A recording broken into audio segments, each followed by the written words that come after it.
ശ്രീചേട്ടത്തിയെ ഇതാ പാത്രങ്ങളൊക്കെ എടുത്തോ, നമ്മുടെ വിക്രമൻ ചേട്ടൻ വെള്ളം കോരുക എന്നിങ്ങനെ വേദ വിളിച്ച് പറയുവാണേ. നമ്മുടെ വിക്രമൻ ചേട്ടൻ വെള്ളം കോരിയിട്ട് പാത്രത്തിലേക്ക് ഒഴിക്കാൻ നോക്കുമ്പം ഏത് പാത്രത്തിൽ ഒഴിക്കണമെന്ന് കൺഫ്യൂഷൻ ആകുക കേട്ടോ. കാരണം നമ്മുടെ കിണറ്റിന് ചുറ്റും പാത്രങ്ങളാണ് കേട്ടോ. അങ്ങനെ വെള്ളം കോരി കോരി കോരി കൈ ഇങ്ങനെ വേദനിക്കുന്നോ നടുവേദനിക്കുന്നോ ആകപ്പാടെ ഭയങ്കര പ്രശ്നം. അന്നത്തേക്കിന് ലാസ്റ്റ് കുറച്ച് നേരം കഴിഞ്ഞപ്പോഴത്തേക്കും നമ്മുടെ പവിത്ര വന്നിട്ട് പറയാണ്, ആ നിർത്തിക്കോ നിർത്തിക്കോ, ഇനി ഒരു തെങ്ങിനും കൂടി ഒഴിക്കാൻ. അപ്പം ഞാൻ ഈ കോരിയ വെള്ളം മുഴുവൻ നീ തെങ്ങിന് ഒഴിക്കുമായിരുന്നോടിയും ചോദിച്ചുകൊണ്ട് അല്ലറി നിലവിളിക്കുകയാണ്. എന്നിട്ട് പക്കറ്റിലിരുന്ന വെള്ളം ഒഴിച്ച് നേരെ വേദയുടെ ദേഹത്തേക്ക് ഒഴിക്കാൻ വേണ്ടിയിട്ട് വീശി എറിയും കേട്ടോ. പക്ഷെ അത് ചെന്ന് വീഴുന്നത് നമ്മുടെ ഏടത്തിയുടെ ദേഹത്താണ്. എന്താണെങ്കിലും വേദയെ ദ്രോഹിക്കുന്ന മടിച്ചിയായിട്ടുള്ള ഏട്ടത്തിയുടെ ദേഹത്തെ ചെന്ന് വെള്ളം വീഴുന്നു കേട്ടോ. അപ്പൊ സോറി, സോറി ഏട്ടത്തിയമ്മ എന്നിങ്ങനെ പറയുവേ വിക്രമൻ. അപ്പൊ വേദ പറയാണ്, ആ ഏട്ടത്തിയമ്മയുടെ കുളി കഴിഞ്ഞല്ലോ എന്നിങ്ങനെ പറയും കേട്ടോ. അപ്പത്തേക്കിനും പോടി അവിടുന്ന് എന്ന് പറഞ്ഞിട്ട് ഏട്ടത്തിയമ്മ ഉള്ളിലേക്ക് കയറി പോവുകയാണ്. എന്നിട്ട് വിക്രമൻ റൂമിലിരിക്കുക കേട്ടോ. കൈയൊക്കെ ഇങ്ങനെ നോക്കുവാണ്, എന്തൊരു വേദന, കൈയും നടുവും ഒക്കെ വേദന എടുക്കുന്നു എന്നിങ്ങനെ പറഞ്ഞിങ്ങനെ മനസ്സിപ്പോൾ പറഞ്ഞുകൊണ്ടിരിക്കുക കേട്ടോ. അപ്പോഴത്തേക്കും നമ്മുടെ വേദ അങ്ങോട്ടേക്ക് വരുവേ. എന്താ മാഷേ, എങ്ങനെയുണ്ട്, വെള്ളം കോരലൊക്കെ കഴിഞ്ഞോ, എങ്ങനെയുണ്ട്, നന്നായിട്ടുണ്ടോ? നടു ഉളുക്കിയെന്ന് തോന്നുന്നു. നടു റോഡിൽ കിടന്ന് വഴക്കുണ്ടാക്കുന്ന നിങ്ങൾക്ക് ഇതൊക്കെ എന്താ അല്ലേ? ഏയ് അങ്ങനെ പോകല്ലേ, വല്ല ഓയിൽമെന്റോ തൈലമോ ഒക്കെ ഇട്ട് മസാജ് വല്ലതും ചെയ്യേണ്ടി വരുമോ? മസാജ് അല്ല, നിന്നെ ഇവിടുന്ന് എത്രയും പെട്ടെന്ന് കെട്ടിക്കാൻ പറ്റുമോന്ന് നിന്റെ അച്ഛന് മെസ്സേജ് ചെയ്യാൻ പോവാന്ന് പറയുവേ. എന്താ പറ്റുമോ? അയ്യോ, ഇതെന്ത് കൗണ്ടറടിയാടോ, അയ്യോ ഇതെന്ത് കൗണ്ടറടിയാണോ. ചളി കോമഡി സ്കിറ്റ് പോലും ഇമാതിരി ഒന്നും കാണത്തില്ല. ഒരു മിനിമം നിലവാരമെങ്കിലും വേണ്ടേ? അല്ല, ഞാൻ അറിയാൻ വയ്യാഞ്ഞിട്ട് ചോദിക്കുക, നിങ്ങൾ നിങ്ങളുടെ കൂട്ടുകാരുമായിട്ടിരിക്കുമ്പോഴും ഇമാതിരി ചെളി തന്നെയാണോ പറയാറുള്ളത്? ദേ, അല്ലെങ്കിൽ തന്നെ എനിക്ക് പിരിവെട്ടിട്ടിരിക്കുകയാണ്, നീ ഇവിടുന്ന് പോകാൻ നോക്കുന്നു പറയാണ്. അപ്പോൾ വേദ പറയാണ്, നിങ്ങൾക്ക് 4 ബക്കറ്റ് വെള്ളം കോരിയപ്പോൾ തന്നെ നിങ്ങൾക്ക് പിരിപൊട്ടി. അപ്പോൾ രാവിലെ തൊട്ട് വൈകുന്നേരം വരെ കഷ്ടപ്പെടുന്ന മറ്റുള്ളവരുടെ കാര്യമോ? അല്ല, ഞാൻ എന്താ ചെയ്യേണ്ടത്? ഇനി ഈ വീട്ടിലെ പണി മുഴുവൻ ഞാൻ ചെയ്യണോ? ഇങ്ങനെ ശല്യപ്പെടുത്താൻ വേണ്ടിയിട്ട് ഇങ്ങോട്ടേക്ക് കയറി വരാതിരുന്നൂടെ എന്നിങ്ങനെ വിക്രമൻ ചോദിക്കട്ടോ. ഏതായാലും ഇപ്പം ഞാൻ വന്നത് ശല്യപ്പെടുത്താനല്ല, ഒരു കാര്യം പറയാനാ. വീട്ടിൽ നിന്ന് എല്ലാവരും വർഷിച്ചിട്ട് അടുത്തേക്ക് പോകുന്നുണ്ട് അത്ര. ഗർഭിണിയായിരിക്കുമ്പോൾ അങ്ങനെ ചെന്ന് കാണുന്ന ഒരു ചടങ്ങുള്ളതാ. ഞാനും കൂടെ പോകാമെന്ന് വിചാരിക്കുക എന്ന് പറയും. അപ്പോൾ പൊയ്ക്കൂടെ, അതിനെ എന്നെ അടുത്ത് എന്തിനാ അനുവാദം ചോദിക്കാൻ വരുന്നതെന്ന് പറയും കേട്ടോ. അപ്പോൾ വേദ പറയും, എന്നെ കിട്ടിയ എൻ്റെ കിട്ടിയവനല്ലേ, അപ്പോൾ ചോദിക്കാതെ പറയാതെ എങ്ങനെയാണ് പോകുന്നത് എന്നിങ്ങനെ പറയും കേട്ടോ.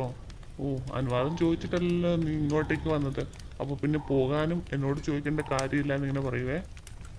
അനുവാദം ചോദിച്ചിട്ടല്ല നിങ്ങൾ എന്നെ കല്യാണവും കഴിച്ചത്, അതും മറക്കരുത് എന്നിങ്ങനെ വേദ പറയുവേ. അനുവാദം ചോദിച്ചിട്ടല്ല നിങ്ങൾ എന്നെ കല്യാണം കഴിച്ചത്, അതുകൊണ്ട് അത് രണ്ട് ടാലിയായിട്ടുണ്ട്. അപ്പോൾ പിന്നെ നമുക്ക് പറഞ്ഞും സംസാരിച്ചുമൊക്കെ ഇനി മുന്നോട്ട് പോകാം. അപ്പം ഞാൻ പോയിട്ട് വൈകുന്നേരം ഇങ്ങ് വരാമെന്ന് പറഞ്ഞ് വേദ പോവാം കേട്ടോ. അപ്പോൾ വിക്രമൻ ഓടി ചെന്നിട്ട് പറയാണ്, ഏയ് വൈകിട്ട് വന്നത് നിർബന്ധമൊന്നുമില്ല, പോയ വഴി നിന്റെ വീട്ടിലോട്ട് പോയാലും മതി എന്നിങ്ങനെ പറയാം കേട്ടോ. അങ്ങനെ നിങ്ങൾക്ക് ആശ്വാസം തരുമെന്ന് നിങ്ങൾ വിശ്വസിക്കുന്നുണ്ടോ വിക്രമൻ എന്ന് പറയും കേട്ടോ. അതേടി, നീ എന്നെയും കൊണ്ടേ പോകുള്ളൂ എന്നിങ്ങനെ വിക്രമൻ പറയുകയാണ്. യെസ്, വളരെ ശരിയാണ്, നാശം കണ്ടിട്ടേ ഞാൻ ഇവിടുന്ന് പോകുള്ളൂ, പക്ഷേ ഇതിനല്ല, നല്ല ജീവിതത്തിന്, നിങ്ങളുടെ നല്ല ജീവിതം കണ്ടിട്ടേ ഞാൻ ഇവിടുന്ന് പോകുള്ളൂ എന്നിങ്ങനെ മനസ്സ് വിചാരിക്കുകയാണേ. അപ്പോൾ വിക്രമൻ ചോദിക്കുക, എന്തായിട്ട് നോക്കുന്നേനെ? അപ്പം നമ്മുടെ വേദ പറയും, നിങ്ങളുടെ സൗന്ദര്യം കണ്ടിട്ട് ഞാൻ ഒരു നിമിഷം അറിയാതെ നിന്നുപോയി എന്ന് പറയുക. എന്താ, ഹാപ്പിയായോ?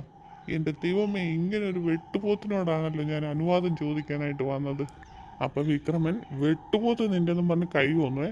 അപ്പോഴത്തേക്കിനും വേദ തിരിഞ്ഞു നിന്നിട്ട്, എന്നെ എന്ത് വേണമെങ്കിലും പറഞ്ഞു, പക്ഷേ എൻ്റെ വീട്ടുകാരെ പറഞ്ഞാൽ എൻ്റെ സ്വഭാവം കാണുമെന്നറിയുമെന്ന് പറയുവേ. വിളിച്ച നീ എന്ത് ചെയ്യടും ചോദിക്കേ. അപ്പോൾ വേദ പറയും, കണ്ണിൽ മുളകൊടി വാരിയിടും, തിളച്ച വെള്ളം തലേ കോരി ഒഴിക്കും, ഭക്ഷണത്തിൽ വിമ്മ കലക്കി തരും, കിടക്കയിൽ മുള്ളാന് വിരിച്ചിടും, ചെരുപ്പിനുള്ളിൽ കരിന്തലിനെ കൊണ്ടുവന്നിടും, അലക്കി വെച്ചിരിക്കുന്ന പാൻറ്റിലും ഷർട്ടിലും നായ്ക്കണ്ണപ്പൊടി ഞാൻ തേച്ച് തേച്ച് റെഡിയാക്കി വെക്കും. എന്നോട് കളിക്കാൻ നിൽക്കരുത്, കേട്ടല്ലോ? വേതാളം പറഞ്ഞാൽ ഉറപ്പായിട്ടും ചെയ്യും, ഞാനൊന്ന് സൂക്ഷിക്കുന്നതാ നല്ലത്. അതിനിടയ്ക്ക് നമ്മുടെ വേദയുടെ അമ്മയും മുത്തശ്ശിയും കാണിക്കുന്നുണ്ട് കേട്ടോ. അപ്പം മുത്തശ്ശി വന്നിട്ട് പറയുകയാണ്, വേദ അങ്ങോട്ടേക്ക് വരുന്നത് നല്ലതല്ലെന്നാണ് എനിക്ക് തോന്നുന്നത്, അവളെ എല്ലാവരും അധിക്ഷേപിക്കുന്നത് കണ്ടു നിൽക്കാനാവില്ല, അവൾ വന്നില്ലെങ്കിൽ വന്നില്ലെന്നേ ഉള്ളൂ എന്നിങ്ങനെ പറയും കേട്ടോ. അപ്പോഴത്തേക്കിനും പത്മം പറയും, എന്നാൽ മുത്തശ്ശി ഒന്ന് വിളിച്ച് പറയാൻ പറയും. ഞാൻ എങ്ങനെയാണ് പറയുന്നതെന്ന് പറയും കേട്ടോ. അപ്പോൾ മുത്തശ്ശി എന്നിട്ട് വേദനെ ഫോൺ വിളിക്കുകയാണ്. എന്നിട്ട് അപ്പോൾ വേദ ഫോൺ എടുക്കുക കേട്ടോ. അതിന് മുന്നേ തന്നെ വേദ നല്ല രീതിയിലൊക്കെ ഒരുങ്ങി കേട്ടോ, സാരിയൊക്കെ എടുത്ത് അണിഞ്ഞൊരുങ്ങി നിൽക്കുകയാണ്. അപ്പോഴത്തേക്കിനാണ് മുത്തശ്ശിയുടെ കോള് വരുന്നത് കേട്ടോ. അപ്പോൾ അതിനിടയ്ക്ക് നമ്മുടെ ഏട്ടത്തിയമ്മയുമായിട്ട് ചെറിയ രീതിയിലൊന്ന് വഴക്കൊക്കെ ഉണ്ടാക്കിയിട്ടാണ് വേദം നിൽക്കുന്നത് കേട്ടോ. അപ്പോൾ നമുക്ക് ഇങ്ങനെ മുത്തശ്ശി വിളിച്ച് പറയുമ്പോഴത്തേക്കിനും മോള് ഈ പ്രോഗ്രാമിന് വരണ്ടെന്ന് പറയും കേട്ടോ. ഞാൻ വരണ്ടേ, അതെന്താ മുത്തശ്ശി അങ്ങനെ പറഞ്ഞു, ഞാൻ വരണ്ടാത്തതെന്നിങ്ങനെ ചോദിക്കും കേട്ടോ. അപ്പോൾ പറയും, മോള് വെറുതെ അവിടെ വന്നിട്ട് സങ്കടപ്പെടുന്നത് കാണാൻ ഞങ്ങൾക്ക് പറ്റത്തില്ല എന്ന് പറയും കേട്ടോ.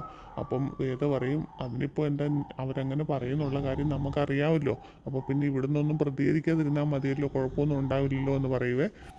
അതിനിടയ്ക്ക് അപ്പോഴേക്കും നമ്മുടെ വേദ ഒരുങ്ങിക്കൊണ്ട് നിൽക്കുമ്പം നമ്മുടെ കുശുമ്പി പാറു ഏട്ടത്തി വന്ന് നോക്കുന്നുണ്ടല്ലോ. എന്നിട്ട് പറയുന്നുണ്ട്, എങ്ങോട്ടോ പോകാനുള്ള ഒരുക്കത്തിലാണല്ലോ എന്ന് ചോദിക്കും കേട്ടോ. അപ്പോൾ എങ്ങോട്ടാണെന്ന് ചോദിക്കുവേ. എന്നാലും വേദ പറയും, പറയണോ നിർബന്ധമൊന്നും ഇല്ലല്ലോ എന്ന് പറയും കേട്ടോ. അപ്പോൾ ഏട്ടത്തി പറയണേ, അത് വന്ന് കയറിയപ്പോൾ നനച്ചു വെച്ച് പൂച്ചയെ പോലെ ഇരുന്ന പാവം പിടിച്ച പെണ്ണായിരുന്നു, ഇപ്പോൾ നോക്കിക്കേ തല കയറി നിരങ്ങുന്നത്. കാരണം നന്ദിനി ഏട്ടത്തിയാ. ഞാനോ? അതെ അതെ, ഈ എലിയുള്ള വീട്ടിൽ പൂച്ചയ്ക്ക് മിണ്ടാതിരിക്കാൻ പറ്റുമോ? ഇവളെന്നെ എലിയെന്ന് വിളിച്ചതല്ലേ, ഇവക്കിട്ടൊരു പണി കൊടുക്കണമല്ലോ എന്ന് പറഞ്ഞുകൊണ്ട് ഇങ്ങനെ നന്ദിനിയടുത്ത് നിൽക്കുവാണേ. അപ്പോഴത്തേക്കിനാണ് നമ്മുടെ മുത്തശ്ശി വിളിച്ചിട്ട് പ്രോഗ്രാമിന് ഫംഗ്ഷന് വരണ്ട എന്ന് പറയുന്നത് കേട്ടോ. അപ്പോൾ ഇതിങ്ങനെ നന്ദിനി എല്ലാം കേൾക്കുന്നുണ്ട് കേട്ടോ.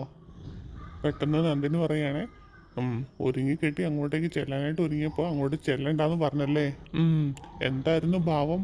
പോകാൻ പോണ സ്ഥലം പറയണോ എന്ന് ചോദിച്ചപ്പോൾ പറയേണ്ട അധികാരം ഉണ്ടോ എന്നിങ്ങനെയല്ലേ ചോദിച്ചത്. എന്നിട്ടിപ്പോൾ എന്തായി? ആ സ്ഥലത്തേക്ക് കിടക്കണ്ടെന്ന് പറഞ്ഞു അവർ അല്ലേ?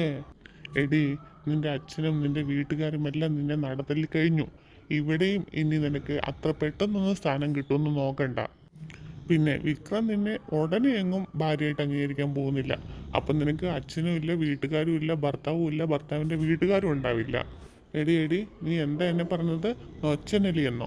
നീ വലിയ പൂച്ച സാറാണല്ലോ. ശരിക്കും പൂച്ചയ്ക്കുള്ള സ്ഥാനം എവിടെയാണെന്നറിയോ?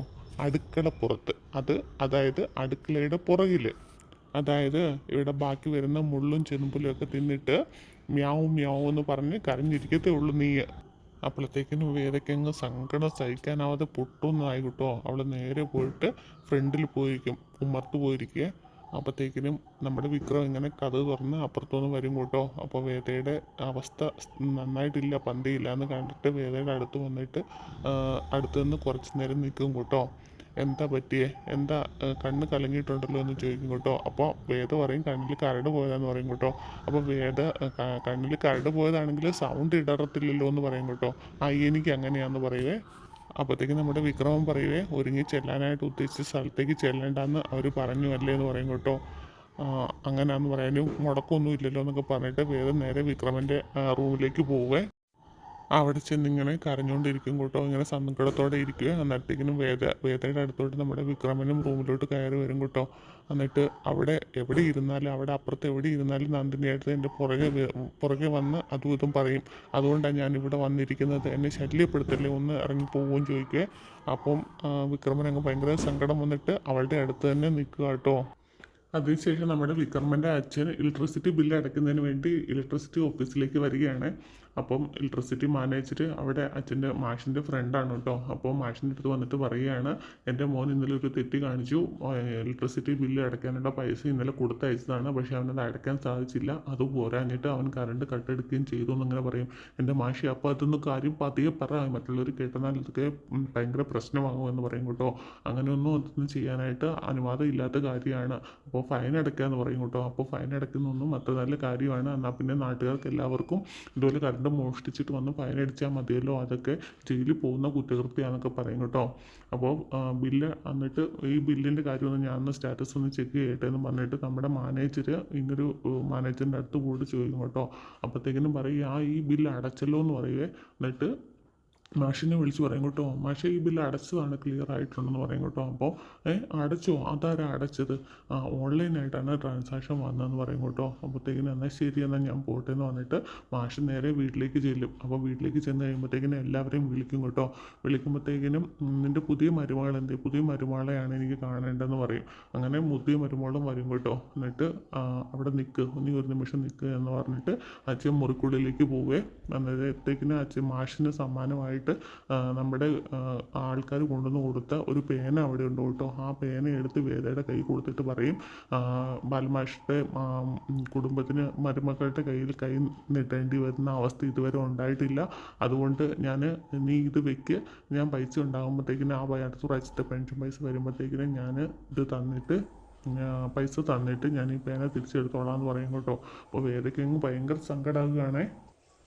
അച്ഛൻ എന്താ ഇങ്ങനെ പറയുന്നത്? ഞാനും ഈ ഒരു വീട്ടിലല്ലേ താമസിക്കുന്നത്, എനിക്കും കറണ്ട് വേണമല്ലോ, ഞാനും ഉപയോഗിക്കുന്നുണ്ടല്ലോ കറണ്ട് എന്നൊക്കെ പറയും കേട്ടോ. അപ്പോഴത്തേക്കിനും അമ്മ അച്ഛനായിട്ട് വന്ന് പറയുക, ശരിയാണ് മാഷേ എന്ന് പറയും കേട്ടോ.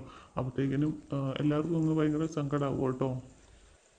അതിനുശേഷം അമ്മ രണ്ട് മക്കളുടെ മരുമക്കൾ അവിടെ വന്ന് നിൽക്കുന്നുണ്ടോ. മരുമക്കളിലോട് പറയും, മൂത്തവനും ഇളയവനും എല്ലാവരും കൂടി ചേർന്നിട്ടാണ് ഈ കാര്യങ്ങളൊക്കെ കുടുംബത്തിൽ നടത്തേണ്ടത്, ആരും ഒന്നും ചെയ്യുന്നില്ല എന്നൊക്കെ പറഞ്ഞിട്ട് അമ്മ അങ്ങ് പൊട്ടിത്തെറിക്കും കേട്ടോ. എന്നിട്ട് പിന്നെ വേദയുടെ അടുത്ത് ചെന്നിട്ട് പറയും, മാഷ് അങ്ങനെ പറഞ്ഞിട്ടുണ്ടെങ്കിൽ മാഷിൻ്റെ സ്വഭാവം അങ്ങനെയാണ്, അത് നല്ലതിനായിരിക്കും, എൻ്റെ മോള് ഇത് കയ്യിൽ തന്നെ വെച്ചു എന്ന് പറയുന്നുണ്ടേ.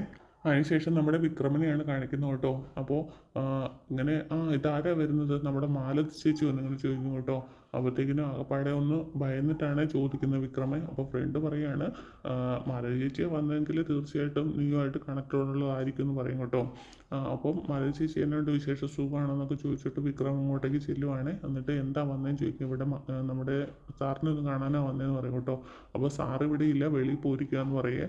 അപ്പോൾ അങ്ങനെയാണെങ്കിൽ എന്താ വന്നെന്ന് കാര്യം പറയുമെന്ന് പറയും കേട്ടോ. അപ്പോൾ നിങ്ങളുടെ അടുത്ത് പറയാമെന്ന് പറഞ്ഞിട്ട് ഒരു ലെറ്റർ എടുത്ത് നമ്മുടെ വിക്രമിൻ്റെ കയ്യിൽ കൊടുക്കും കേട്ടോ. വിക്രമൻ അത് മുഴുവൻ വായിക്കും. അതിനുശേഷം ഫ്രണ്ടിൻ്റെ കയ്യിലും കൊടുക്കുവേ. അപ്പോൾ ഫ്രണ്ട് ഇങ്ങനെ വായിക്കുകയാണ്, നിങ്ങളുടെ പാർട്ടിക്കാരനും നിങ്ങളുടെ വലങ്കയുമായ വിക്രത്തിൽ നിന്നും എൻ്റെ മകളെ മോചിപ്പിക്കണമെന്ന് വിനീതമായി അഭ്യർത്ഥിക്കുന്നു എന്ന് പറഞ്ഞിട്ടാണ് നോട്ടീസ്. ഇവരെന്ത് ചെയ്താലും ന്യായം, അതുകൊണ്ടാണ് ശ്രീനിവാസ് സാറിനോട് കാര്യങ്ങളൊക്കെ ഒന്ന് ആലോചിക്കാമെന്ന് വിചാരിച്ചത്. എനിക്ക് മക്കൾ 10 ആകെ ഒരെണ്ണേ ഉള്ളൂ. അവളാണെങ്കിൽ ഇവൻ്റെ പിന്നാലെ പ്രാന്തെടുത്ത് നടക്കുക. പക്ഷെ ഒരിക്കൽ പോലും ഇവൻ അവളുടെ നേർക്ക് ഒരു പോസിറ്റീവായിട്ടുള്ള ഒന്നും പറഞ്ഞിട്ടുമില്ല. പക്ഷെങ്കിൽ ഒരു കാര്യം എനിക്ക് ചോദിക്കാനുണ്ട്, അവൾ പലപ്പോഴും വീട്ടിലേക്ക് വന്നുകൊണ്ടിരുന്നപ്പോൾ ഒന്ന് പിന്തിരിപ്പിച്ച് വിടാൻ പറ്റത്തില്ലായിരുന്നോ? സ്വത്തും സൗന്ദര്യവും കൂടെ എല്ലാം കൂടെ ഒന്നിച്ച് വന്നു കഴിഞ്ഞാൽ ഏതോ ഒരു ആണിൻ്റെയും മനസ്സ് നടക്കും. നിൻ്റെതും ഇളകിപ്പോയിട്ടുണ്ടായിരിക്കും. പക്ഷേ അതുകൊണ്ടെങ്കിലും എൻ്റെ മോളുമായിട്ടുള്ള ബന്ധം നീ അവസാനിപ്പിക്കണമായിരുന്നു. ഞങ്ങൾ പാവങ്ങളാ, ഒന്നുമില്ലാത്തവരാ. അന്നൊന്ന് പണിയെടുത്തില്ലെങ്കിൽ ഞങ്ങളുടെ വീട്ടിലെ അടുപ്പ് പുകയത്തില്ല. അതുകൊണ്ട് ഇനിയും എൻ്റെ മോളുടെ കൂടെ വരാൻ ഇവൻ ഉണ്ടാവാൻ പാടില്ല. അതുപോലെ തന്നെ നെക്സ്റ്റ് എപ്പിസോഡ് വിക്രമൻ്റെ വീട് ഇനി എൻ്റെയും വീടായിട്ട് മാറിയിരിക്കുന്നു. ആ വീട്ടിൽ പലരും വീടിന് വേണ്ടിയിട്ട് മാറി തുടങ്ങണമെന്ന് പലരും ചിന്തിച്ചു തുടങ്ങിയിരിക്കുന്നു. വിശ്വേട്ടൻ അങ്ങനെ ജോലിക്ക് പോകണോ? അപ്പം മറ്റുള്ളവരുടെ അടുത്ത് വൈഫ് പറയുകയാണ്, വിശ്വേട്ടന് ഇൻ്റർവ്യൂവിനല്ല പോകുന്നത്, ജോലിക്കാണ് പോകുന്നത്. ഒപ്പം ആദ്യം മാറേണ്ടത് വിക്രമൻ കൂടിയായിരുന്നു എന്ന് എനിക്കറിയാമായിരുന്നു. സ്നേഹം പ്രകടിപ്പിക്കാനുള്ളതാണ് വരാനിരിക്കുന്നത്. അമ്മയുടെ ജീവിതത്തിലെ ഏറ്റവും പ്രധാനപ്പെട്ട മുഹൂർത്തമാണ്. ആ ദിവസത്തെ അനശ്വരമാക്കേണ്ടത് മക്കളുടെ കൂടെ കടമയാണ്. പക്ഷേ വിക്രം മനസ്സിലാക്കിയത് അങ്ങനെയായിരുന്നില്ല. അങ്ങനെ ഗിഫ്റ്റുമായിട്ട് വരുന്ന വിക്രമിനെ നോക്കി അച്ഛൻ പറയാണ്, ഇത് മേടിച്ചത് നിന്റെ മകൻ അധ്വാനിച്ചുണ്ടാക്കിയ പൈസ കൊണ്ടായിരിക്കത്തില്ല എന്ന് പറഞ്ഞ് അച്ഛൻ അമ്മയ്ക്ക് കൊടുത്ത ഗിഫ്റ്റ് എടുത്ത് വലിച്ചെറിയുമ്പോൾ വേദ ഇങ്ങനെ നോക്കി നിൽക്കുകയാണ്. അടുത്തതായിട്ട് കാണിക്കുന്നത് നമ്മുടെ വിക്രമൻ തൊഴിലാളിയായിട്ട് ചുമട്ടെടുത്ത് വണ്ടിയിൽ വെച്ച് ജോലി ചെയ്തുകൊണ്ടിരിക്കുന്നു. അപ്പോൾ വേദ ഇങ്ങനെ നോക്കുകയാണ്. ഇത് ജീവിതത്തിൽ വിജയത്തിൻ്റെ അല്ലെങ്കിൽ ഒരു മാറ്റത്തിൻ്റെ പ്രവണതയായിരിക്കുമോ? എനിക്കുറപ്പുണ്ട്, തീർച്ചയായിട്ടും ഇത് ഒരു മാറ്റത്തിൻ്റെ ആദ്യ സൈൻ തന്നെയാണ്. അപ്പോൾ പ്രിയപ്പെട്ടവരെ, ഇന്നത്തെ പവിത്രം എപ്പിസോഡ് ഇവിടെ അവസാനിക്കുകയാണ്. അപ്പോൾ ചാനൽ ഇഷ്ടപ്പെട്ടുവെങ്കിൽ തീർച്ചയായിട്ടും എല്ലാവരും സബ്സ്ക്രൈബ് ചെയ്യാനും ലൈക്ക് ചെയ്യാനും ഷെയർ ചെയ്യാനും കമൻറ്റ് ചെയ്യാനും റെഡിയാവുമെന്ന് പ്രതീക്ഷിക്കുന്നു. Okay, thank you all.